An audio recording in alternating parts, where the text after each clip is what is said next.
Hello friends, welcome to our channel My Soul Purpose, My Soul Mission। आप सभी का बहुत बहुत स्वागत है। मैं सबसे पहले आप सभी को थैंक्स बोलना चाहता हूँ from the bottom of my heart for all the blessings and praise which you have given us on our anniversary. So thank you once again very much for wishing us anniversary. अब एक question आता है मेरे दिमाग में जो आप सभी के लिए है।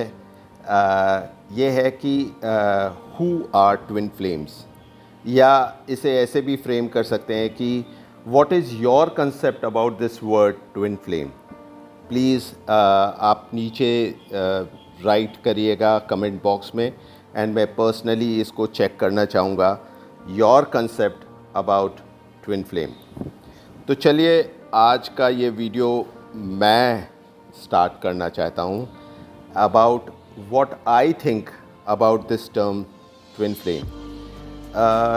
देखा गया है कि एक्चुअली जैसे जैसे मदर अर्थ में चेंजेस आने लगे और चीज़ें मतलब वर्स्ट होने लगी, मदर अर्थ को बहुत सारी हीलिंग की ज़रूरत थी।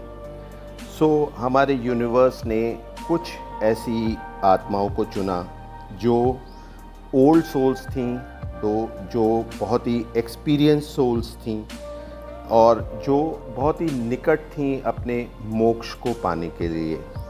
और ऐसी सोल्स को स्प्लिट करके, डेफिनेटली स्प्लिट करके इस मदर अर्थ पे भेजा गया। क्यों? सो दैट जब ये इनको इस चीज़ का एहसास होगा कि they are split souls and they have to unite, तो they will definitely come into energy of love, and love we all know is the highest frequency. तो इस हाईएस्ट फ्रीक्वेंसी को जेनरेट करने के लिए इस सोल को स्प्लिट करना ज़रूरी था, जिससे जब ये मर्ज होंगी आपस में और एक होंगी, तो जो इससे एक लव की एनर्जी निकलेगी उससे हमारी मदर अर्थ को हीलिंग पहुंचेगी। ठीक है, so that is why we say कि we have to heal the mother earth. ठीक है, ये कंसेप्ट ऐसे है। ट्विन फ्लेम्स जो है उनको पहचानना जो है वो कोई बहुत डिफ़िकल्ट टास्क नहीं है। हालांकि ये सोल्स जो हैं इन्होंने जन्म लिया है इस अर्थ पे एज ह्यूमन बींग्स। इनमें कोई अलग से पर नहीं लगे होते या कुछ और नहीं होता है, but they look just the same. But फिर भी अगर आप क्लोजली वॉच करेंगे तो ये थोड़े से डिफरेंट होते हैं from a normal human person. और ये थोड़ा सा डिफरेंस मैं आज आपके साथ शेयर करना चाहता हूँ। नंबर वन विल बी कि they will be spiritually aligned. ये पैदा ही होते हैं God fearing, they will be spiritually aligned. मैं कोई रिलीजन को यहाँ नहीं बीच में ला रहा हूँ, it has nothing to do with religion. ये नास्तिक नहीं होंगे, ये हमेशा गॉड फियरिंग होंगे और गॉड की तरफ इनका अट्रैक्शन होगा। ये नंबर वन पॉइंट है। Number two, they will definitely have that six sense. ठीक है, औरों के पास 5 हैं और इनके पास छठी वो सेंस होती है। अब ये छठी सेंस कुछ भी हो सकती है, मे बी कि ये इनके अंदर जो है किसी को पढ़ने की ज़्यादा शक्ति होती है, या ये किसी इवेंट को पहले से भांप लेते हैं कि ये ऐसा होने वाला है, या कोई और भी चीज़ हो सकती है। Third is they are very sharp minded. ठीक है, ट्विन फ्लेम कभी बेवकूफ़ नहीं हो सकता। ट्विन फ्लेम बहुत ही शार्प माइंडेड होता है। ठीक है, हाँ वो बहुत सिंपल होता है, ये ज़रूर है। मतलब आप चाहेंगे कि उसे मैनिपुलेट करना, तो हो सकता है एक बार वो मैनिपुलेट हो जाए, but not the next time. Okay, he is और she is very very sharp minded. ठीक है, उसके बाद आती है, अगर आप उनकी फैमिली हिस्ट्री देखेंगे और स्टोरी देखेंगे तो that will be almost one and the same, distorted family हो सकती है, या फ्रेंड्स से बुली हो सकते हैं, या कहीं उनको हमेशा लोग पुल बैक करने की कोशिश करते हैं, क्योंकि इनकी लाइट ही इतनी ज़्यादा होती है ऑटोमेटिकली कि जहाँ भी वो प्रेजेंट होते हैं वहाँ वो दिखते हैं, ठीक है। और इसको कोई भी रोक नहीं सकता, ठीक है।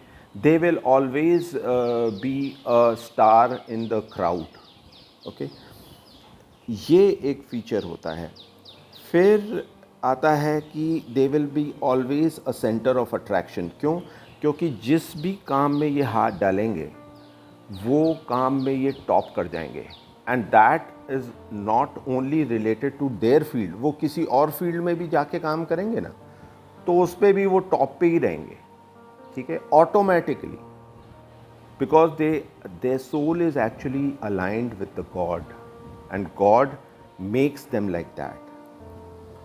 फिर आती है कि एक और फीचर है जो बड़ा ही पिक्यूलियर सा मैंने नोट किया है, और वो ये है कि ये सराउंडिंग्स के लिए बहुत लकी होते हैं। They will be always a lucky child for their parents, या वो जहाँ भी जाएंगे वहाँ प्रोग्रेस ऑटोमेटिकली शुरू हो जाएगी, उनकी हो या ना हो, बट सामने की सराउंडिंग की प्रोग्रेस शुरू हो जाती है। जैसे कि मान लीजिए आप किसी शॉप में गए और वो बिल्कुल खाली सी थी, आप देखेंगे कि एकदम से वहाँ पे ग्राहक आने लगे, या you go to a restaurant जो बिल्कुल एम्प्टी था जब आप गए थे, बट आपके बैठते ही और ऑर्डर प्लेस करते ही वहाँ पे 10 फैमिलीज और आ गई, ठीक है। So they are a lucky charm for the surrounding, ठीक है। सो ये कुछ अलग से पॉइंट्स हैं जो नोट किए गए हैं मेरे द्वारा, और मैं आपसे शेयर करना चाहता था। अब एक और सवाल है, बहुत सारे लोग मैरिज के पीछे जाते हैं कि I should Mary my twin flame, ठीक है। Marriage is actually a 3D concept, ऐसा कुछ कंसेप्ट 5D में नहीं है, ठीक है। ये चीज़ आप नोट कर लीजिए। Twin Flame is not a Bollywood love story which is going on and it should end by marriage. Marriage is actually you want to acquire that person. वो आपको पकड़ के रखना चाहते हैं आप, 7 जन्मों का रिश्ता, ठीक है। तो ये पकड़ के आप नहीं रख सकते। Soul cannot be put in a cage, okay. आपकी सोल मर्जिंग है, वो आपका सोल पार्टनर है, ठीक है। तो आपको पकड़ के उसे नहीं रखना है, आपको इतना अपने आप में इवॉल्व कर लेना है कि सामने वाला खुद ही आपके साथ मर्ज होना चाहे, ठीक है। मे बी बहुत सारे लोगों ने हमारे चैनल पे भी और जगहों पे भी मैरिज करी है अपने ट्विन फ्लेम से, ठीक है, and they were very lucky. But आप ये समझ लीजिए कि अगर वो दोनों इवॉल्व हैं तब तो कोई दिक्कत नहीं है, दे आर स्पिरिचुअली अलाइंड हैं तब कोई दिक्कत नहीं है, they are practising balancing in their life, then there is no problem, क्योंकि वो एक आप ही का सोल हिस्सा है और उससे अच्छा कोई रिलेशन हो ही नहीं सकता है इस अर्थ पे, ठीक है। बट मान लीजिए one of them is distorted, still वो थोड़ा सा चेंजेस है उसके अंदर, तो आप ये समझ लीजिए कि that will be a blunder. आप थोड़े दिन के बाद कर्स करने लगेंगे कि आपने अपने ट्विन से क्यों शादी करी, या ये ट्विन कंसेप्ट है भी या नहीं है, and all the negative thoughts will start running in your mind, ठीक है।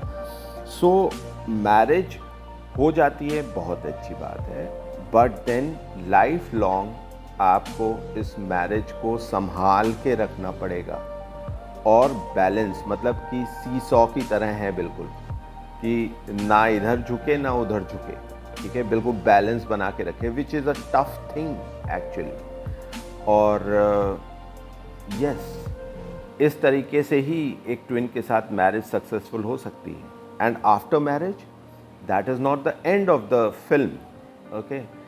ये बिल्कुल नहीं है कि आपने मैरिज कर लिया, आप चलो भैया ट्विन फ्लेम को किनारे रखो और हमारी नॉर्मल ज़िंदगी शुरू हो जाएगी। No, you are here to raise the vibration of the earth, और आप अपने प्यार से इस दुनिया को स्पिरिचुअलिटी और प्यार बढ़ाइए जिससे इसका फ्रीक्वेंसी बढ़ सके. सो with this, I thank you all. God bless you all.